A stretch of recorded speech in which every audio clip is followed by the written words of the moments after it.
So greetings and merry meet.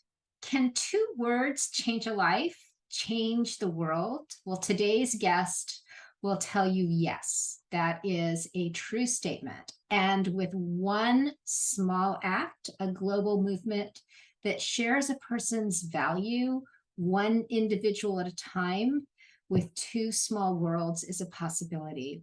So I am Dr. Kathryn Bingham, founder of LeadUP, a veteran and woman-owned small business that serves the needs of executives, entrepreneurs, and professionals to elevate their leadership, help them to reinvent, redesign, and pivot, and then change their life, change their work, change the world.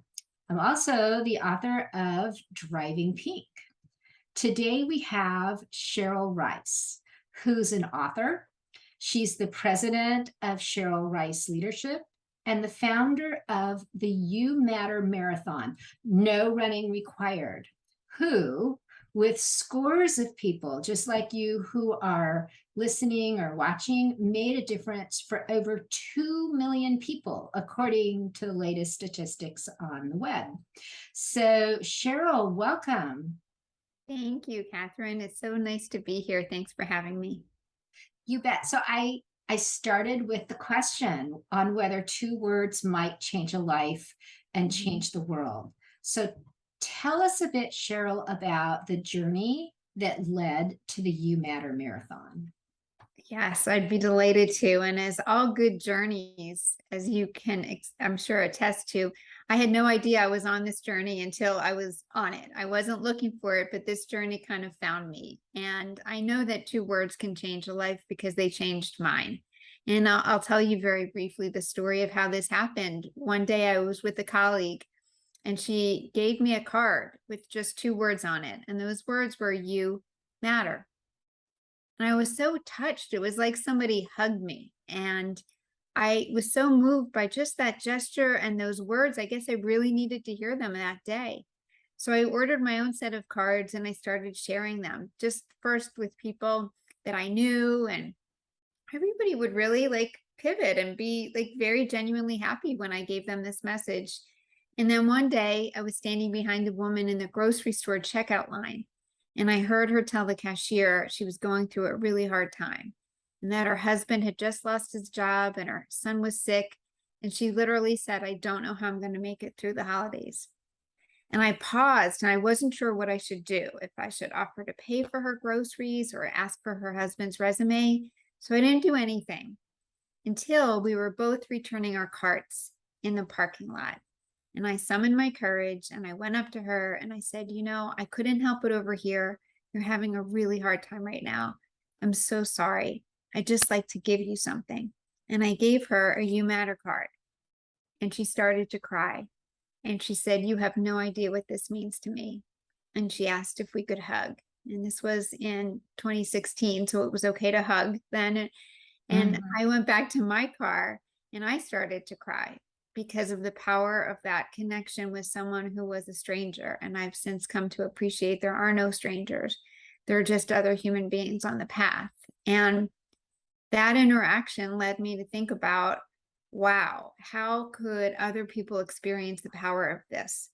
I knew I was hooked on giving these cards out, Kathryn, but I knew I couldn't reach as many people as needed to be reached. And that's when the idea for the You Matter Marathon came about, where my inquiry was, could we get people to give out one card a day in the month of November? And this was 2016. And I decided I would send out 30 cards for free to anybody anywhere in the world who would join me. And to be honest, that anywhere in the world wasn't even in my imagination, Kathryn. I was thinking, could we get 10,000 cards out? And I would need 333 people to do that. And that first year, we exceeded that by thousands and thousands. And we ended up in 14 countries. And now we're in 99 countries. And as I said, this stunned me. And now we're a nonprofit changing lives, not just the lives of the people who receive this message, but the lives of the people who give it. So we call it the You Matter Magic, and it's a twofer. People who are touched and two people whose significance is reinforced through this powerful gesture. I think I must have even been in the first year. I heard about you, I think, through Becky Robinson from Weaving Influence. I I could be wrong. I just That remember. sounds right. Yep.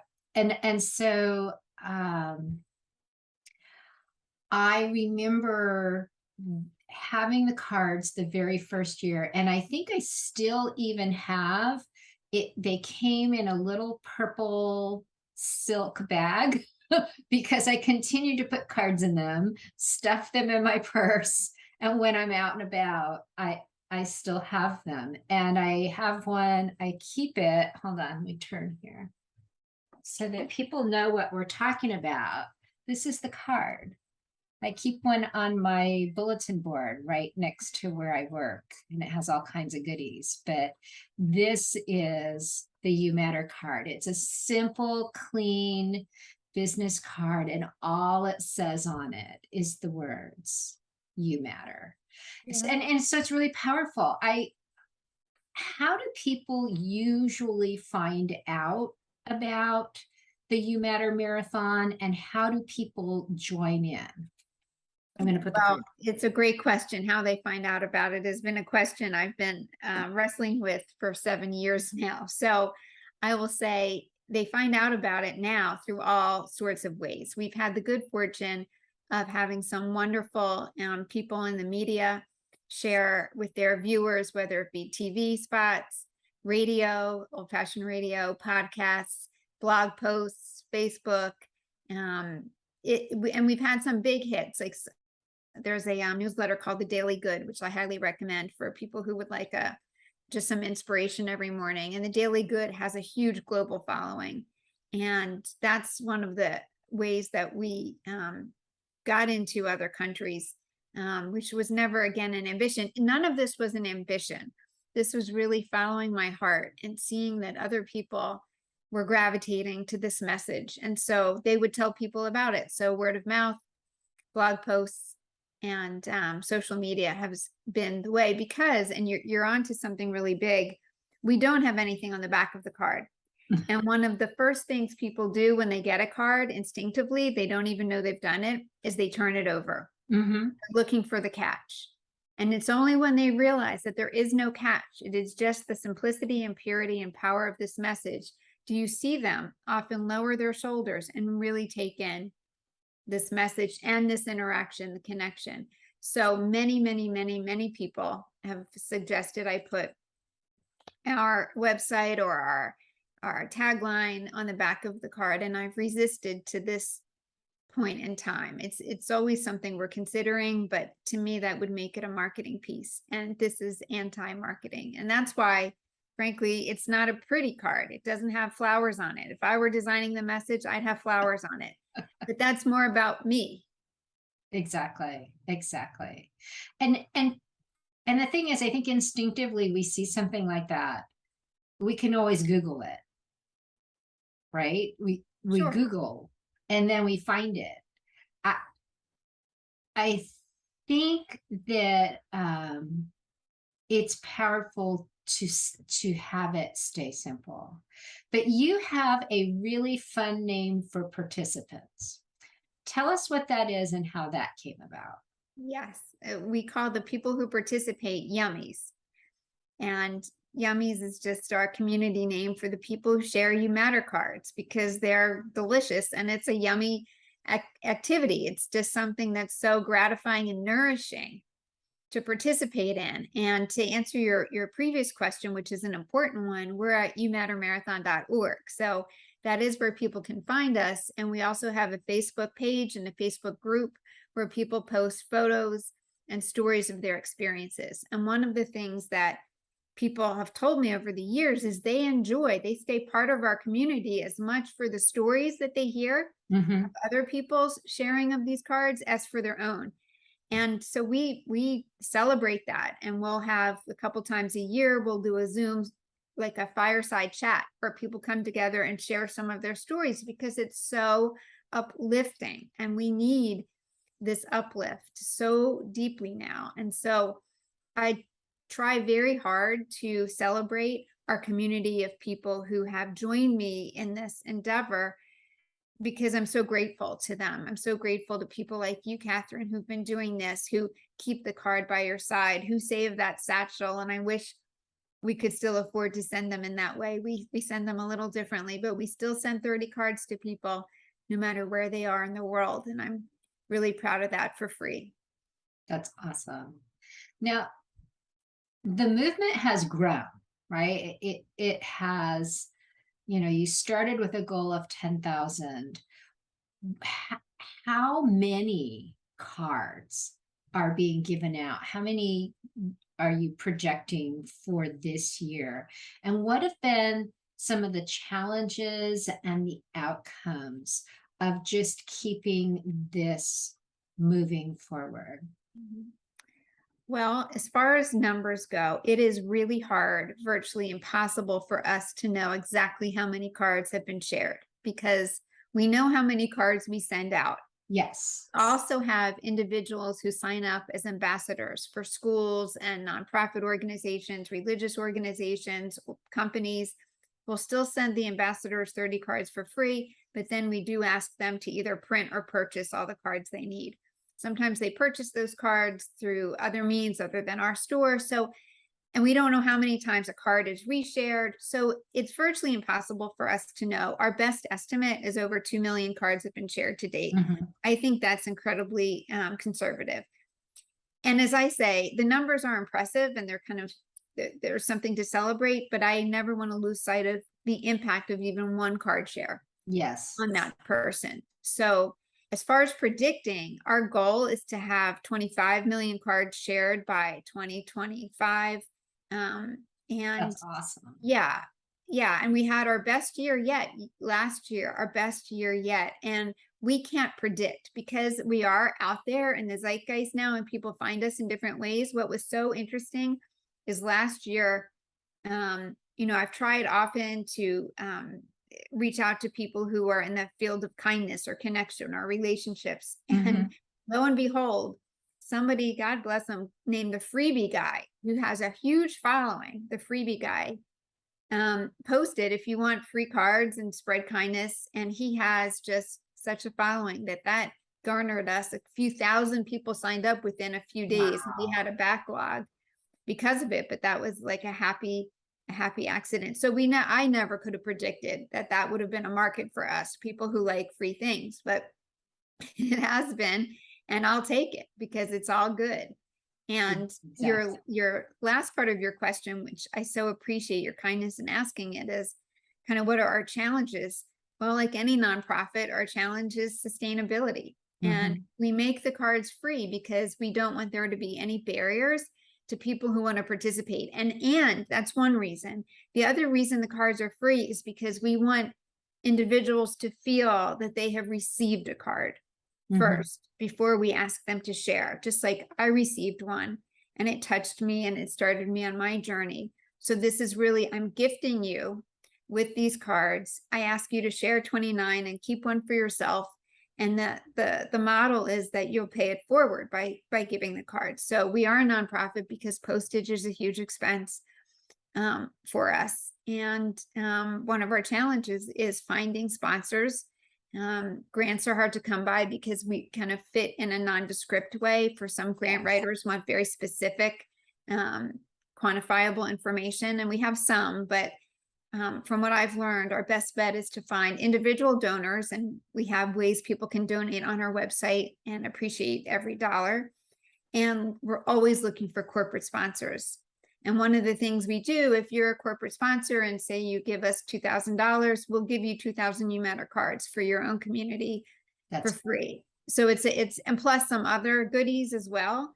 So we're looking for organizations that really value this and who value people and connection and a sense of belonging and inclusivity and who want to get behind us. So I'm always on the lookout for potential partners. And we've had some lovely ones, some healthcare systems, hospitals, smaller businesses as well. So we're very grateful, and our sponsors are listed on our homepage. That's fantastic. And again, just to reiterate, you mentioned that you're a nonprofit. You are a 501c3 official nonprofit. So for those people, and I've been the executive director of a nonprofit organization, and some people just need to know that their gifts are tax deductible. They are. And so there are ways for you to donate if you're listening or watching and this touches your heart as an opportunity to give. One of the things I'd like to pause and do is to ask our listening and watching audience a question.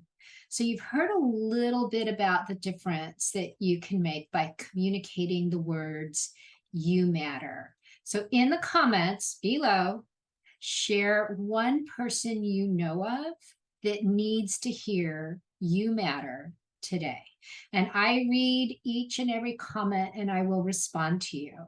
So Cheryl, while they add their thoughts to the comments, tell us what it was like to join the ranks of those with a TED Talk. What was that experience like?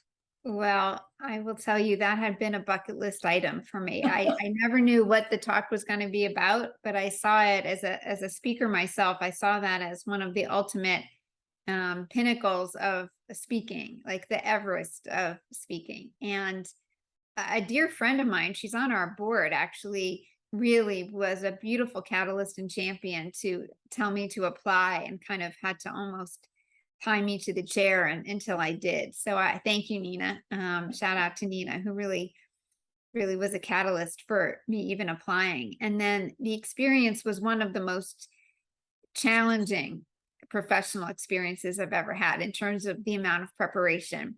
Mhm. And I'll tell you that the TED Talk I did was in Wilmington, Delaware, and it was a TEDx Wilmington, and there were about 23 speakers. And I was just, I asked, can I please go in the first third? I thought that would be great. Where do you think they put me, Kathryn?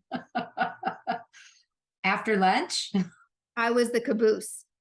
They Oh wanted to close. They no. thought it was so inspiring. They thought, we'll have her, what a great message for people to take home with them. So we had a day of full rehearsals. So I had to get through 22 other speakers doing their TED Talks, then me, and then the day. I will tell you, it was a challenge, and I'm so glad I did it, mostly because it's an opportunity to get this message out further, as we Mhm. know TED Talks do. And I realized I can do hard things, and that was hard. And I really think at one point during the talk, I kind of lost my place, and in my experience, but it didn't show up on camera. And I think that's because I was so prepared. I could have literally done it standing on my head, because it just was the only thing in my mind for months was just rehearsing. So Awesome. Awesome. Now, you know, we've been talking a lot about "You matter." I do want to touch on things that are outside of "You matter." What's life and work like outside of that? And I want to mention your business tagline, or at least what's on some of the documents that you share. Inspiring women to live with courage and confidence. mhm. Tell us a little bit about some of the things that you do and the work that you do that is outside of the You Matter Marathon. Yes.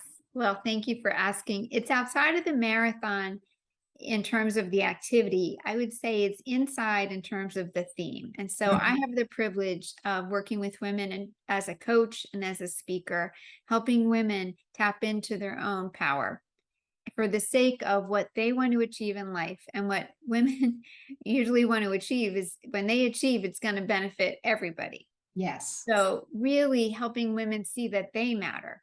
And sometimes that language never comes up, and yet it's what we're working on.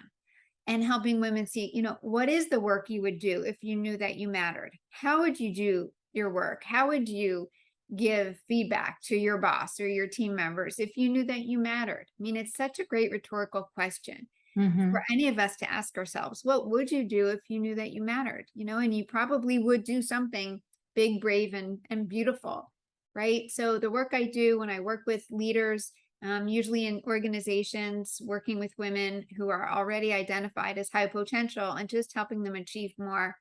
And then I do speaking, helping women turn down the volume on their inner critic, helping women learn how they do matter to themselves and giving them some principles and practices to really cultivate a really healthy relationship with themselves. So that's what I do professionally.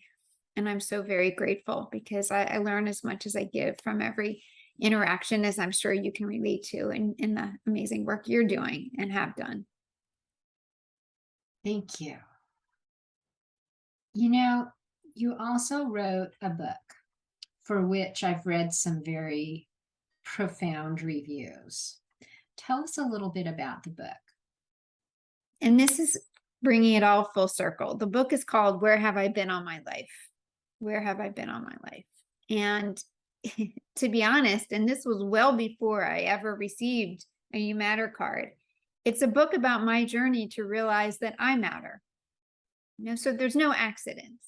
So it all threads through. The book was my journey as somebody who was raised a people pleaser and a quintessential good girl who was enormously and effectively attuned to the needs of others, but woefully out of touch with her own needs or the expression of them. And this is not an uncommon story. And It is not. no, it wasn't until my most fervent supporter and outer champion, my mother, passed away fairly suddenly, that I was really put into a crisis where I had to learn how to take care of myself and really grow up emotionally and grow to a place where I could recognize my own worth, my own enoughness.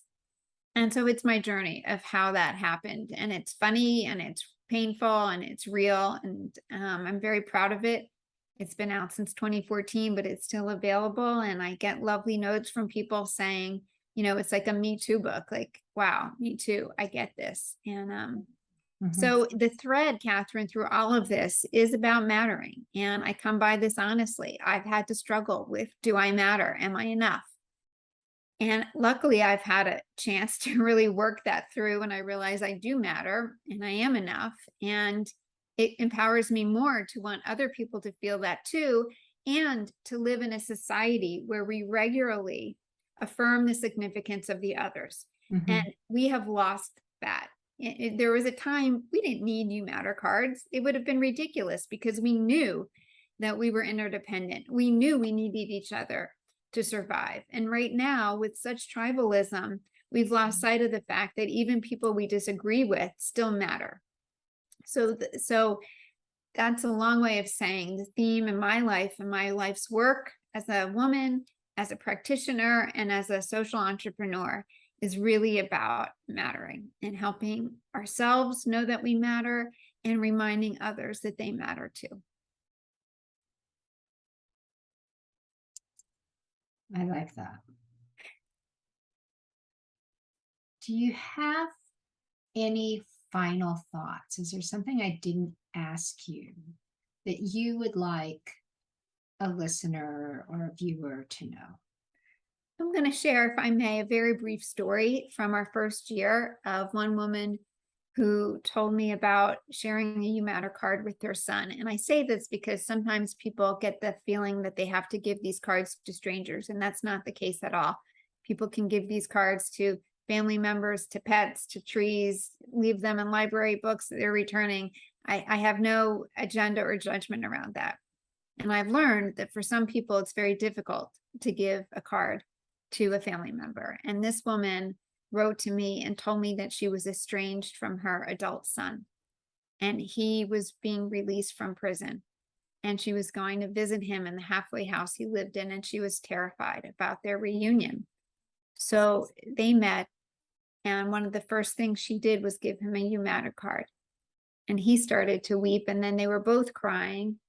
And he asked through his tears if she had other cards that he could then share with the men he was living with in this halfway house. And she said this card and this gesture just did more to create a new beginning for them than anything she could have imagined. And it was that note I remember telling our very small team when I sent them this note, and I said, if that's all we did this year, if that's all we did, it Mhm. was enough. Love it. Very profound. I can tell you, I've used them in classrooms. I've given them to strangers, and it it's surprising and not surprising how meaningful it really is each and every time. So, Cheryl, first of all, thank you so much for your time. And I want to thank everyone who has taken the time to listen today to the conversation of Cheryl and I. Please subscribe to the channel so you know when the next awesome video is going to hit, as well as take these opportunities to learn and grow your leadership and live for today and not someday. Here are a few ways that you can reach out and connect with Cheryl and the You Matter Marathon. First of all, as Cheryl mentioned, it's youmattermarathon.org. You can also reach Cheryl at cherylriceleadership.com. I'm going to include both of those, as well as the link to the TED Talk and the link to Cheryl's book, in the video description. So you'll be able to find those there. Cheryl is on Instagram, Facebook, and Twitter, and I will include all of those links and handles. And I also want to just remind everyone that You Matter is a 501c3 nonprofit and would be grateful for not just your participation, but your support. So with that, and one more thank you, I want to encourage you to go forth and do great things. Thank you so much.